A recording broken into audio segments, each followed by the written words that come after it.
Raj, welcome once again to the Meaning Movement. How are you doing? I'm glad to be here. It's nice to be back. The question I want to start with is why are we here, Raj, here today? Let's start with that.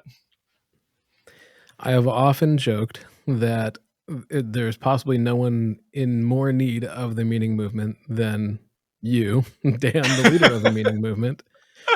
And I think that's kind of what led us here today. Yeah. You have some things you want to talk about what you're thinking, about where Yep. things are going, and Yep. also some needs that you have and how Yeah. that affects kind of the rest of the meaning movement community. Yes. Yes. No, I literally told my wife was a few weeks ago. I was like, I just need to talk to me. I just need a Dan to talk to. And so I think you are exactly right. I think I mean, there's a reason why I started this thing. There's a reason why I do this thing, and it's because these are conversations I care about. These are struggles that I have had myself and continue to have, and so Yeah. yeah, very relevant. Yeah. So let's kind of start there.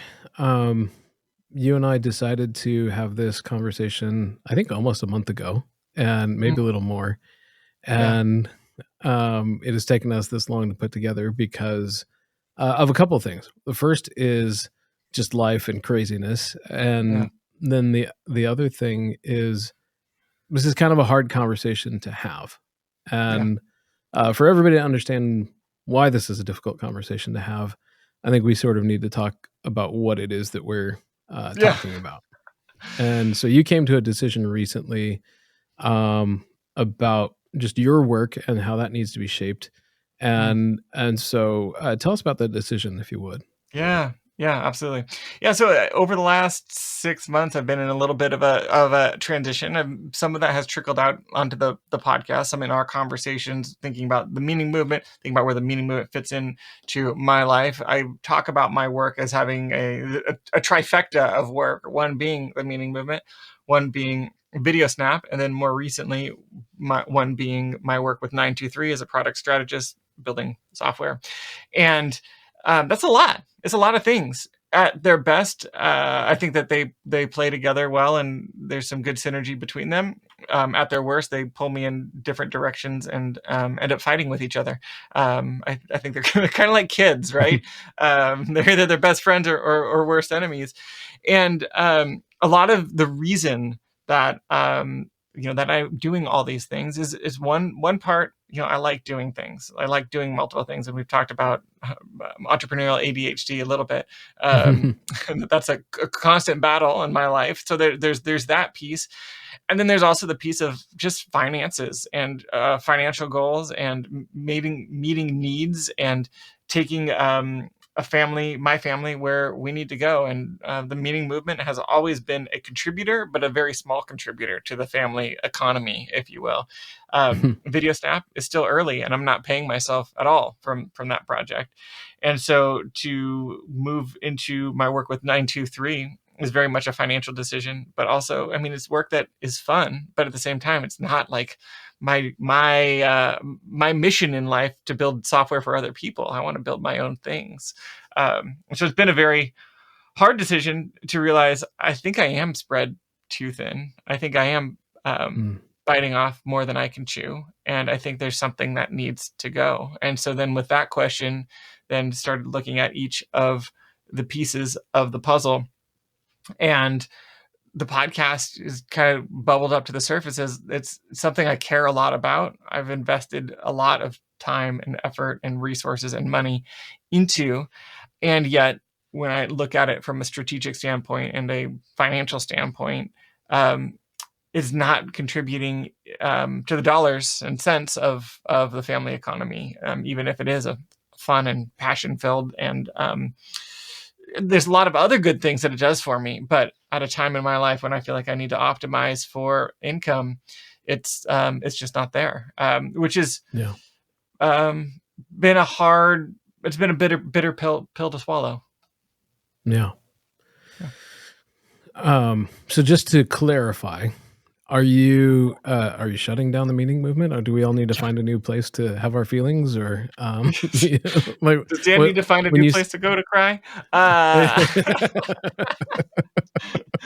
No, and that's I mean, that's one of the directions that I went. It's like, what if we did shut down the meaning movement? yeah. But there's other things that are happening outside of the podcast that are really healthy. I'm about to launch um, the first iteration of the business accelerator that I've been building in the matter of weeks. I have 5 people that are going to be on that journey along with me. Maybe 1 or 2 more might still join, and so there is a part of the meaning movement that feels very alive and exciting. It's just not the part that necessarily people see, unless you're following me on LinkedIn. That's where that content has been trickled out. I've not been doing a good job of putting it in the newsletter. I've been neglecting the Mhm. newsletter, which again points to the fact that I'm spread thin. Things are falling through the cracks, and so to circle all the way back to your question, I entertained the idea of, should the meaning movement shut down? Is this the end of something, and would that be the best choice? And I just don't. I'm not. The answer is no, at least not yet. Yeah. Yeah. And very much like, I think that there's a life here, um, a mission here that needs to be explored, but needs to be explored with fresh eyes and fresh energy that I don't have to give it. And you've been a big part of that, and I think you've really invited me to think about, like, what if the meaning movement is more than just Dan's work? What if it is more than just you carrying the flag? Um, and that's been a really exciting and fresh direction to explore. But I feel like I can't um, keep up the pace of Yeah. producing the podcast and doing all the other things in my life, and also create the space to see what is next and what should emerge from this project. And so, with all that in mind, the decision is to hit the pause button for a period of time, which it may be. I would say I expect it to be at least a month, maybe longer, Mhm. but I don't know how long. And when it comes back, I assume it will come back. I'd like it to come back. Um, but at that point, that it'll have some fresh energy, maybe a new format, hopefully a new website to go with it, some more energy around it, and a lot of other good components. That instead of it being something that's I'm going through the motions to keep the thing going, I think it'll feel really exciting and good. Yeah. Yeah. So to kind of sum all that up, my understanding is the meaning movement continues. It lives to Mhm. fight another day. There's the Yes. accelerator that's starting soon. In fact, if this is the first time you've heard about the accelerator, then there's still time to sign up. Not very much, Yes. but there are a couple of spots open for that still. I will be in it because, like everyone else here who's having a midlife crisis, no, like everybody else in the community who wants more direction, wants more, just alignment in their life between what they value Yes. and what their next steps are. Yes. I've got spaces I want to move in there, and right Mhm. now it's kind of doing it out of a place of health for me. I've had the last 2 years to kind of recover from burnout, and I'm starting to ask those questions of what's next. And so Yes. that's why I joined. That's why I'm going to be in the accelerator. Yeah, I love I that. don't know if that scares people away from joining or if that attracts people to hang out with the two of us. Whether or not you're gonna be there. sorry, sorry if a couple of people just dropped out because of that, but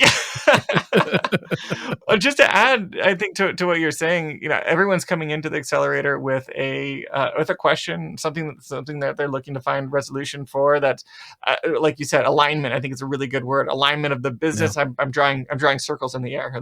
Their business world is one circle. Their personal world is the other circle, and we're focused Yeah. on the overlap of those personal goals and where they want to go, and their business goals and what they're building, where that's taking them, to make sure that we're building businesses that take us to the right places and in a way that we enjoy along the journey. Yeah. So excited to have you and the crew doing this Likewise. together. Yeah. So the meaning movement continues. The accelerator's launching here soon, and there will likely be more of those, even while the so really kind of just the biggest news is the podcast is going to take a break.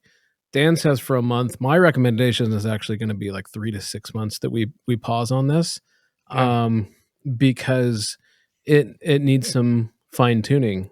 And Mhm. I'd love to, if you're open to it, kind Yeah. of pull back the curtain on how that decision was made, Yeah. regarding the podcast specifically. Yes. Because with the meaning movement, with the accelerator, which is kind of a reformatting of the calling course, but with some Mhm. new material as well. Um, Yep. that's all good. Like everybody's been through it. Everything that I've been exposed to in it, it's like, yes, I need this, and Yes. so that part is good. That part is good. The podcast itself has been a little confused, and I think we Mm. realized this about a month ago when we kind of had this conversation about sort of what the next season of the podcast should be. Yep. And you expressed this need for the podcast to um, have guests on it that would sort of serve the other areas of your life. Yep. This is Yep. specifically the software development area of your life, Mhm. because that's a good way to make connections and get business. Absolutely. And Becca and I, being on that call, we kind of challenged it a little bit and said, okay, but does the meaning movement community need those voices? If they're talking Yes. about things that are relevant to the meaning movement community, sure, absolutely.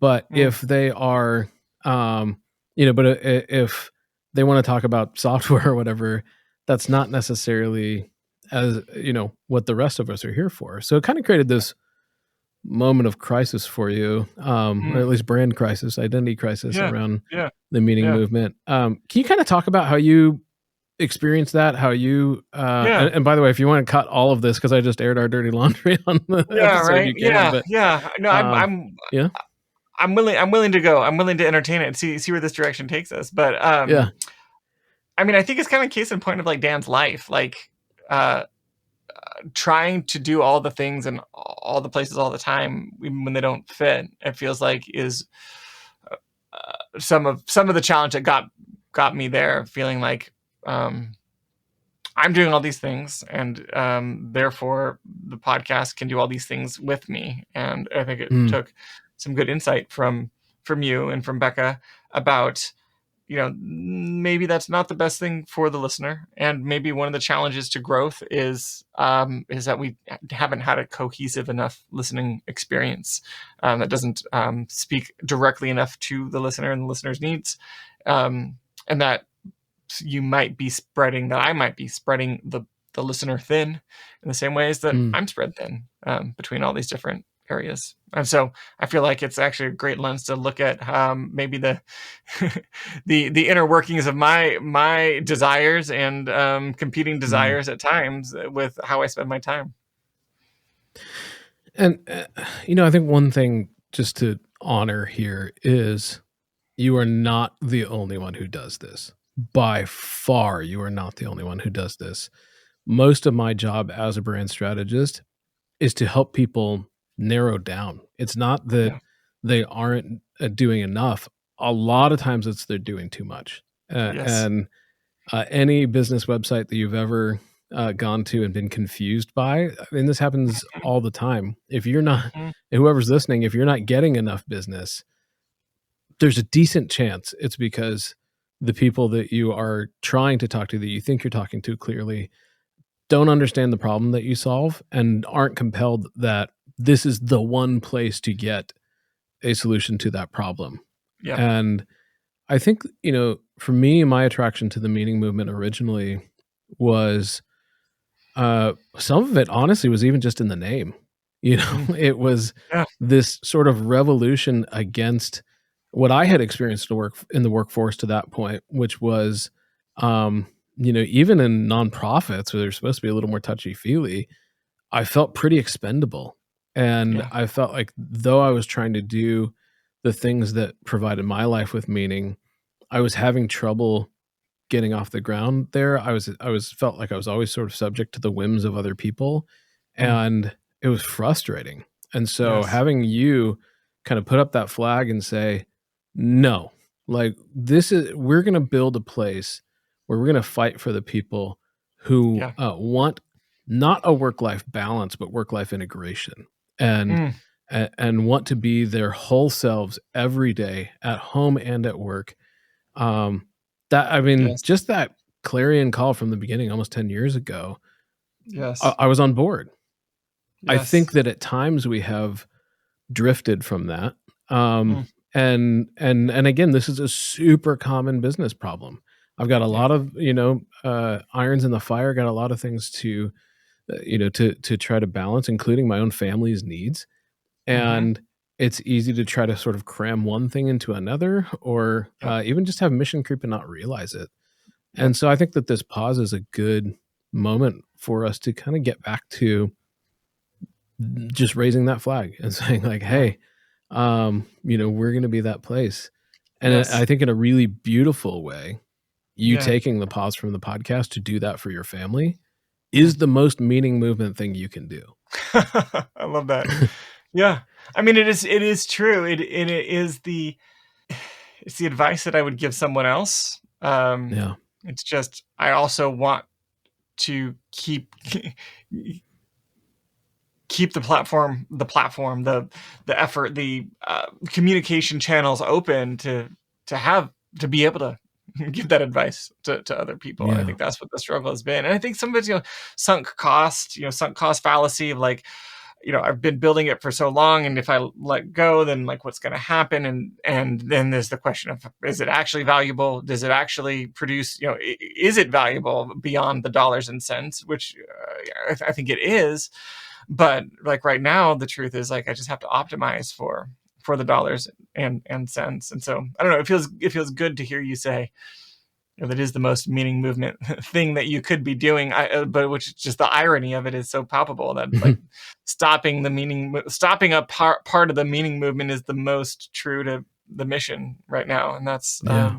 yeah, it's hard, Well, hard to wrap your mind around, and hard to, I don't know, it's been hard to wrap my heart around it a little bit. yeah. I think in another episode we talked about, the 4 Ps framework that Mm, that you're developing. And, yeah. one of those is profits. Hmm. And in your life right now, the primary need that you have for your family is more income. And Yes. and it's not Yes. found in the meaning movement. Yes. And you and I have had several conversations about how maybe it's better that we don't worry about that part of the meeting movement Hmm. at the moment. We don't worry Yes. about how much money it can make to see if it can support Uh-huh. Dan and his family, but Yep. instead make money somewhere else and let this be a passion project until, if ever, Hmm. it becomes clear, Yeah. how it provides for you and the Yes, family. yes, and I mean, Um, again, the yeah. irony is, like, I was on a call with some clients and, doing some coaching around there launching a business, and it's this dream business, and it's a couple, they're launching together, and, have all of their hopes and dreams in this thing, and they Mhm. wanna go full time with it, and they had this moment of realization of like, "Yeah, maybe it's a lot to ask of this business to carry our financial future and our hopes and dreams," Mhm. which, like, felt like such a good moment for them to kind of take a step back and maybe think about like what would a two-pronged approach to work be. um, and yet, Yeah. here I am struggling with the same thing, that it is a lot to, it could detract. And I think this is where you and I have been, Raj, with it, is that Yeah. maybe the meaning movement would be, one, better served if I was less reliant on income from it. Two, might actually grow in all aspects faster, further, if I was less reliant on income from it. And I think with those two things in mind, has given me some space to think, okay, maybe this is the best thing, not even just for me, but even for the meaning movement, to step back Yeah. and say, okay, let's see what grows in some empty space. Yeah. So talking about the process of coming to that decision, to accepting a hard reality about it, um, and then but then also talking about how the reboot, the reformat of it might come about. I think I'd be a little concerned if it's something that kinda happened in a vacuum, and for Mm, one, it would have taken a lot longer, I can tell you that for yes. sure. Yes. We'd probably be sitting at the end of this year, with you not being able to sleep and Yeah. scribbling something furiously in the middle of the night and going, "Oh my gosh, I Uh-huh. got it. I need to pause the podcast for a little while." Yeah. But Yeah. how you actually came to that decision Mm, was with me and Becca, mhm. and and the funny thing is, again, this one of the other P's in the framework is people. And Yes. Um, and so, can you kind of talk about that a little bit, like how Yeah. other people have played a role in making some changes for a season? Yeah. Yeah. Well, I think that you and Becca were some of the strongest presence in that decision. But even outside of the two of you, again, and that's probably that same conversation with my wife, and I was like, I need me to talk to. I told her, I was like, I'm circling the troops, which is probably not the right analogy. It would be like circling the wagons or something, but like just like started like reaching out to a few folks and just saying, hey, can I have a minute to help sort out my brain. The people that I feel like have seen me, and understand the work of that I've been doing.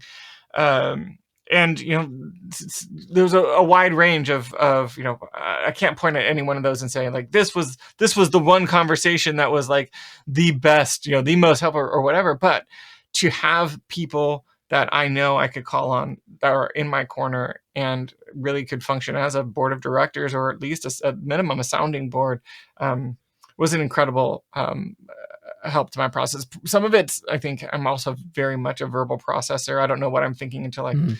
till I say it. But then also just to have someone else just challenge the assumptions that I'm making, to call me out when I'm making false assumptions, and invite me also to think about things from a different vantage point, was really, really helpful. And one of the first was a friend who has a very successful, very large podcast by the numbers. And he was like, well, how many downloads do you get? And I was like, told him, our average. And he was like, well, that answers your question right there, which is like kind of a brutal response. But to him, from his vantage point, it's like, yeah, like the numbers aren't there. So then you know what to do. For me, it's a much more emotional, takes longer time to let that, all the implications of that settle. But all that's to say, having people in your process is vital to, especially in moments like this, especially in understanding what you want, and allowing other people to kind of hold your hopes and dreams for you, and to clarify alongside you, like this is maybe the right path towards your hopes and dreams. And is one of the reasons I'm most excited about the accelerator, is to be building more community with other business owners, for each other, for Yeah. myself, to be sounding boards in these kinds of transitional moments. Yeah. So, um, LinkedIn has played a role in, finding people for the accelerator, and, Mhm. it actually led to one of the conversations that you and I had about where the podcast was going, because you were Yeah. challenging me to be writing more on LinkedIn, and, it's funny because I'm a marketer by trade. Branding and messaging are what I do, Yeah. Yeah. and it felt to me like every time I sat down to write about something like that, I just wanted to write about things like, I have some friends who are experiencing, the loss of parents right now, and Mhm. tough medical diagnoses. And, Yeah. it's like everything that just kind of was oozing out of me that was just like right there and readily accessible to write about. Didn't Mm. feel like LinkedIn was the right place to write it. And Yeah. so then I started going through this, well, maybe I need to start a podcast. I'm an author. Maybe building my own platform, all that will help get the book published. Um, but I had this realization where I go, "Oh, if I do that, I'm more or less going to be just creating content that competes with the meaning movement," which was a little light bulb moment for me. And I just said, so I called you, and Yeah. I shared the list with you, and you agreed that it sounded more like the meaning movement content. And Yes. so that's another way that people have kind of entered into the conversation of maybe what the Yes. podcast becomes next. Do you want to talk about Yes. that a little bit? Yeah, well, I think that, in that conversation you invited me to, what if there were episodes of the meaning movement that I wasn't even present for? Which Yeah. was mind blowing to me, because it's like I've carried this thing on mostly on my own for so long. But also I think a step towards re-envisioning, like, what if this is bigger than than just my contribution. And I think that I've thought about it from the other standpoint of like, one thing I always talk about with people around calling, meaning, purpose, that there's no job that can be the end all be all for your contribution to the world, but Yeah. there can be, because it's too big, and one role, one project can be a great avenue, but it's not the totality. And it felt like really what you're inviting me to is the opposite is also true, that maybe the mission of the meaning movement is bigger than me, bigger than what I have to give, Yeah. which is just a really interesting and exciting way to think about what I'm doing here. And I think it's helped me just dream bigger, that maybe more is possible. Yeah. Yeah. And that's exciting for me. I remember the first time I was on the podcast, it felt like such a huge deal to me. It was I think that was the first time I was ever on a podcast. Yes. And the fact that you were willing to have me on and talk about the book, that was the first time I'd ever talked about the book publicly. And, so that was a big moment for me. And so there's kind of a cool full circle thing where it's like, wow, being able to help you in that is a huge Yes. honor. And I know Becca, who's probably listening, is excited about you coming in as well, and just adding to the chorus of voices that it's like you raised that flag, and then people followed. People came alongside, Yeah. and now they're there to help you hold the flag and carry it Yes. when you're not able to. Yes. And that's, to me, that's really exciting. I think that means Mhm. that the movement has been successful to this point, but also Yeah. can be more successful with more strength in numbers.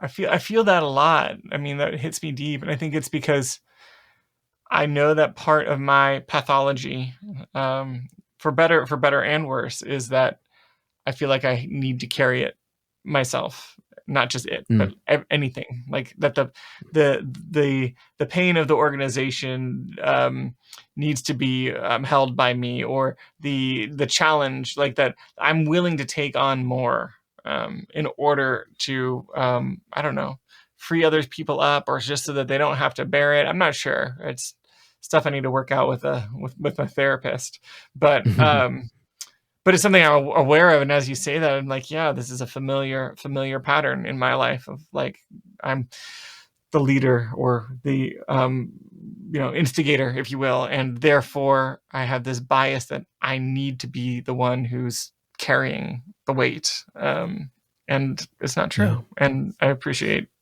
that invitation to once again see it differently.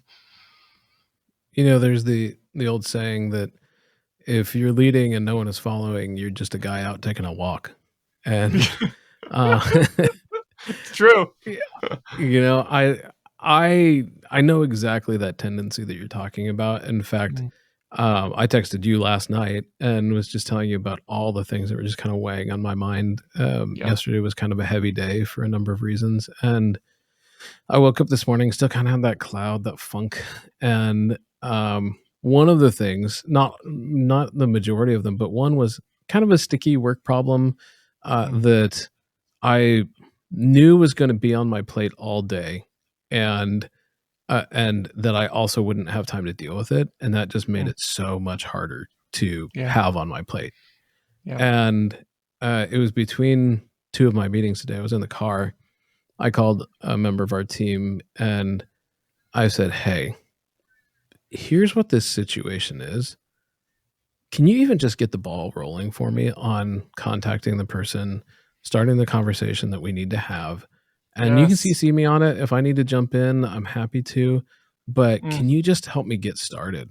And Yes. they were super willing. Like it took me 15 minutes Amazing, to, right? get that cleared out, at least off the task list for today. And it's kind of a sticky issue. It may continue to be an issue, but at least making movement on it today felt really good. And Yes. more importantly, I did not feel alone in it anymore. Yes. And I love that. that's the difference between leadership and just being out taking a walk. I would have been walking out by myself with that all day today, and probably into tomorrow. And Yes. and instead I got to bring somebody alongside me who's going to carry it with me, and that made my day and my week easier. And So good. that's what's happening here as well. And I'm not just excited about it because I'm involved in it. In fact, as you know, I've told you many times, like I'm not angling for anything here. I'm here to help Yes. if you want it. But Yes. this all just started with an email from me to you saying like, "Hey, I think I recognize what you're going through, and Yeah. I've been there. Do you want to talk?" And definitely, if that was my angle to get on the podcast, it was a very poor one. So, very circuitous. Playing the long game. The long game. Yes. It was like I'm my excited. dating approach in junior high, of like trying to be the best friend until she decided she was in love with me. And I can tell you what, it didn't work then. So didn't work then. Not going to work now. But I just echo that back. I'm excited. I think I have grieved. I've shed tears, and at this moment, it feels like feels really good to think of my schedule being a little more open, to having less to carry at this time when I've got plenty of other things to carry. And I think that's a life I want to say yes to right now, and see what grows in the space. Yeah. In the interest of serving the people who are listening, I feel the need to point out that I think one of the things that has maybe gone wrong, if we're allowed to say that, with the Meaning Movement podcast is, and honestly, the Meaning Movement as a whole, is the expectations of other people, or the even the patterns of other people that we've tried to follow. The way we launch a course, the way that the number of podcast episodes that need to be out to grow your audience or platform or whatever. I'm doing air quotes for anyone who's just listening and not watching the video. Those things, the expectations of other people of how things should be, kind of drove the cost of the podcast. It drove maybe the lack of adoption on the course, and even the name of the course. We talked about that maybe the name, the Calling course, was confusing, but somebody advised at one point not to call it that. And one thing I love about the bravery in just pulling back from all of that is that everything that you and I've talked about for what might happen next is kind of free from some of those constraints. In fact, some of the new constraints are making us make better decisions. One of those is that we probably don't return with 2 episodes a week. We're probably not going to do that because it's costly to do that. And so when then we started talking about, well, maybe it's 1 episode a week, 2 episodes a month. Then we started talking about different content. It's like, if we're only doing 2 a month, that might change the format, might change what we talk about. Do you want to kind of share a little bit of maybe the direction that those things are going? I think because each episode will be a little bit more precious because there's not going to be as many of them. What kind of stuff do we plan on talking about in those episodes, or maybe how, not even specific topics, but how will the content shift? I feel like, and this kind of ties into fewer. What's next for listeners, right? Whether it be from the podcast or in the interim. I think we should talk about both, maybe as we kind of move towards wrapping up here. With the podcast, I think leading first with what are the topics that matter most to the community, and the way we measure what matters to the community is, one, by what I hear from the community. I primarily hear when people respond to my emails, which doesn't happen all that often. We've talked about that before. But when they do, I do read them, and I try to respond as much as I can. And so hearing, just what the needs are. And then secondly, in lieu of that, or maybe in addition to it, is really thinking about who our target demographic is that we've identified, which more recently has been entrepreneurs that are building businesses that they want to, that they're passionate about. So purpose-driven, passion-driven, mission-driven entrepreneurs. And so thinking about the needs that they have, the problems that they face, the questions that they're asking, and then working from there to then answer the question, what kind of content would serve this person best? What would be most beneficial to them? Which then, instead of us being on a sprint to create 2 episodes a week, as I have been over the last 6 months, it's then let's give more of that space to thinking really strategically around what kind of content, how to find that content, what the formats would be, what the conversations would be, in order just to make a better listening experience that delivers more value and keeps people engaged. And so that's how I'm thinking about it at this moment. And again, I imagine that in the interim months, I think even with the accelerator running, that's going to help both of us really understand better who the demographic is, so we can really hone in even more specifically to the needs of the audience that we're trying to reach. And so there is this kind of iterative approach that when the podcast comes back, and we might be defining that audience slightly differently than we are now. Yeah. But I also think that it kind of hidden in what you said, and I want to surface it just a little bit, is, you and I spent some time trying to rewrite the description for the Meaning Movement podcast as we were going through some branding stuff. And again, all that branding work has led us to a place where we've been kind of stripping away things that don't fit what the Meaning Movement is. And as I kind of think of like, okay, what's the description going to be in 6 months as we get even narrower, even clearer on what we do? And I think something in the neighborhood of the Meaning Movement podcast is a place for entrepreneurs who are meaning driven or mission driven, and wear their heart on their sleeve unabashedly, to be equipped and encouraged to keep going. Or something like that. It's like, I think when we get that clear, and then we make a promise that says no episode that you listen to will deviate from that description, will deviate from that promise. Yeah. That's where I think the podcast actually starts to grow again.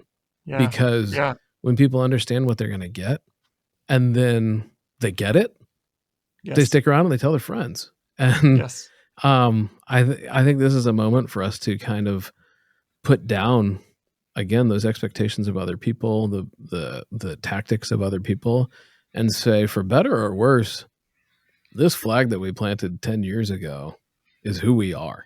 And we believe strongly that there are thousands of other people out there like us, entrepreneurs are not, to be honest, people who are willing to say, I work really hard and I wear my heart on my sleeve. I don't believe that I have to check myself at the door when I go to work. And I want a place that gets that. The Meaning Movement is that, and will be that when things return. And I'm really excited for that. Yes. Likewise. It's going to be an adventure to find out where we go from here. And that's, it'll be fun. Yeah. Well, in the meantime, as this is the last episode for a while, you asked me before we started, how do we want people to kind of respond to this information? What do we want them to do with it? And I suggested that we really make this about the community that is here and that is going to be built. And so what do you think is a good way for people to kind of raise their hand and say that they are here and that they have a thought about how the community should be built? Yeah. Well, I think even just framing it in terms of community is really important. The reason I named it the Meaning Movement is because I want it to be bigger than me, and I want it to feel like a community. And I think that's one thing that I'm going to be thinking about over the coming weeks and months is, how do we facilitate that process? How do we facilitate connection and community? At minimum, I would just love to hear from people.